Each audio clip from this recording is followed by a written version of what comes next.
Hello, guys and gals. Me, Mudahar. I'm at a Mr. Lube, ladies and gentlemen. Ooh. You might be like, whoa, is that one of those Canadian adult shops that you've been talking about? No, okay? There's two businesses in the world, ladies and gentlemen. Car insurance and payment processors, okay? It doesn't matter. They'll always exist, even if, like, a nuclear bomb goes off. You know why? Actually, let me have a little mini tangent about car insurance. You pay a premium for this, okay? I used to live in Browntown. I'm sure people who've lived in the greater Toronto area can ascertain where that is years ago, right? And I used to pay a kidney in car insurance premiums. Ooh, anytime you have to go and claim that car insurance, oh man, they'd launch federal investigations, bro. They call in they call in Dog the Bounty Hunter to figure out if they could find a way out of it, okay? So, anyways, I ran over a car. No, I didn't run. Ooh, let me retract that. That would be bad. I ran over a nail, like the nail the size of Montana, okay? So, construction zones, it happens, whatever, cool. I went to a Mr. Lube because apparently you go right to the car manufacturer. Pro tip, guys.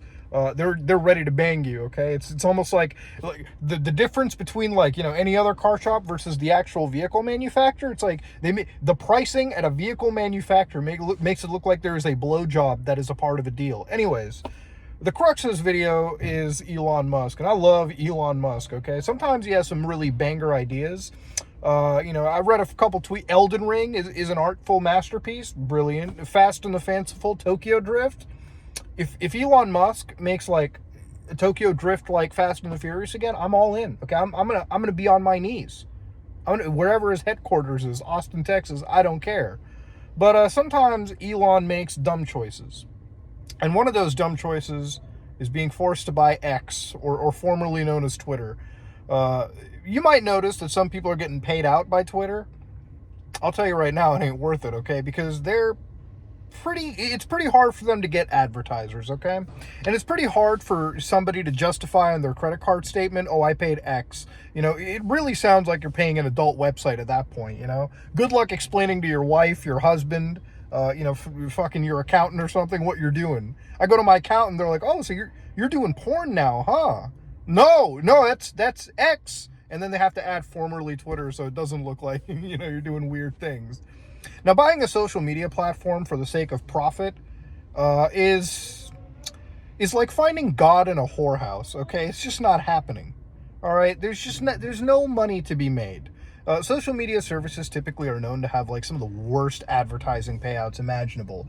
And that's because it's really hard for most services to get ads as well, too. You can read about it when you're looking into like Facebook, when you're looking into Google, when you're looking into like any big time ad service. For something like Twitter, for them making money, for them making a lot of cash, is tough. And one of the hard things about Twitter is like one of the reasons why advertisers get scared about it is the conversion rate for it, which is how many times are you going to scroll by an ad on Twitter, like an ad for Ford, right? Like how many people, A, are you targeting appropriately to buy a Ford truck? And second of all, how effective is that advertising? If somebody only sees it for like 5 milliseconds, then congratulations, you've wasted your money as a company, which is why companies are a little bit apprehensive. Now, one of the coolest features about Twitter over any other social media service is the block feature. Now, you might be like, whoa, Muda, blocking? That's not new age shit. No. Blocking is amazing. Because when it comes to Twitter or Facebook or really any brand, you can block the brand, okay? So if I see like an advertisement for fucking Raytheon, right? Like, block, okay? Pizza Hut, a block. Wendy's, I don't care how cute your meme, block. Okay, every brand gets a block, all right? That's pretty much how it rolls, all right? Brand rolls off, block. That's one of the reasons why I didn't really use Threads, because the moment you go onto it, it's like Pepsi and Mountain Dew are like butt-fucking each other on the timeline. Like, I care about my friends, not what Mountain Dew wants to sell me. Get out of here. So that was the coolest feature about Twitter.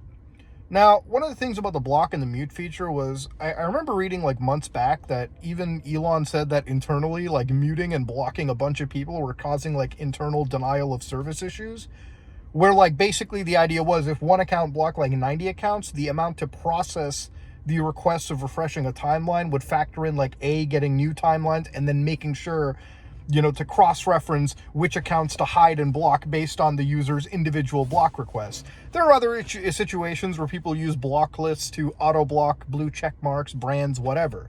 Brand blocking is one of my speculations as to why Elon wants to get rid of the block button, okay? So there's two blocks. There's the block, and then there's the mute. The mute is basically the block, except people get to read your timelines and whatnot.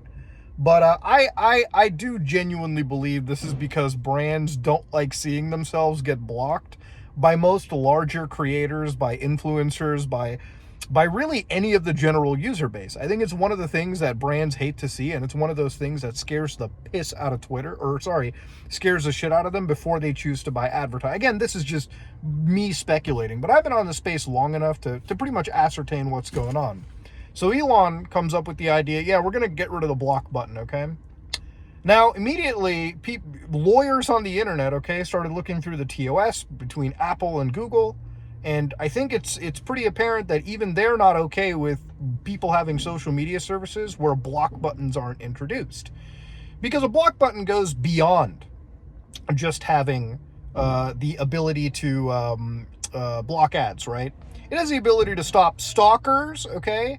I've only ever used the block button a few times beyond ads. I usually am okay. Like, if you call me a fat, piece of crap on the internet, I don't care.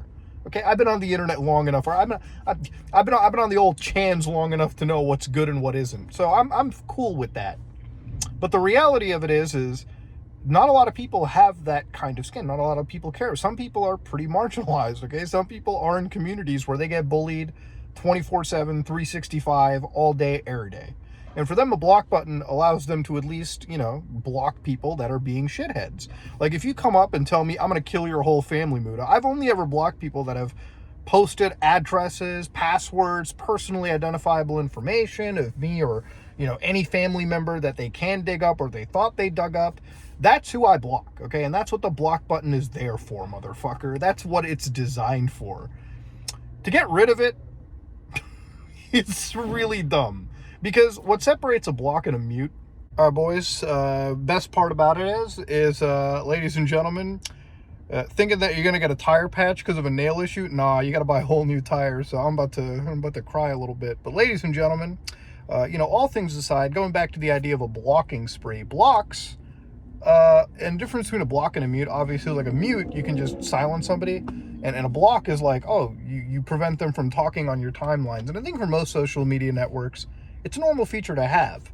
So again, it baffles me that Elon Musk is going out of his way to start doing this. And it's kind of funny to me because before this service was bought, a big hoopla was made about the amount of bots on the platform, which I think, would be over. But, considering the fact that every single post that I make has Pusha T bots, if you haven't known about this Pusha T situation, every single post, every time you see like 300 quote tweets, it's not somebody getting ratioed. No, it's Pusha T bots. I don't even know who Pusha T is right now. I think he's a rapper. But every time somebody's like talking about it, a bot is like, Pusha T destroyed an entire village, okay? Pusha T, nuked a little village, okay? Pusha T did something unforgivable with another human being. Shit like that. So the bot problem hasn't been fixed. The ad problem hasn't been fixed. Now we're getting rid of basic fucking features in an app. So ladies and gentlemen, Elon's a weird guy. I don't know if Twitter's ever going to be successful or profitable the way that he wants. Honestly, I really do hope the best. He wants to turn it into this payment processor, X, this 20-year grand plan he had since PayPal.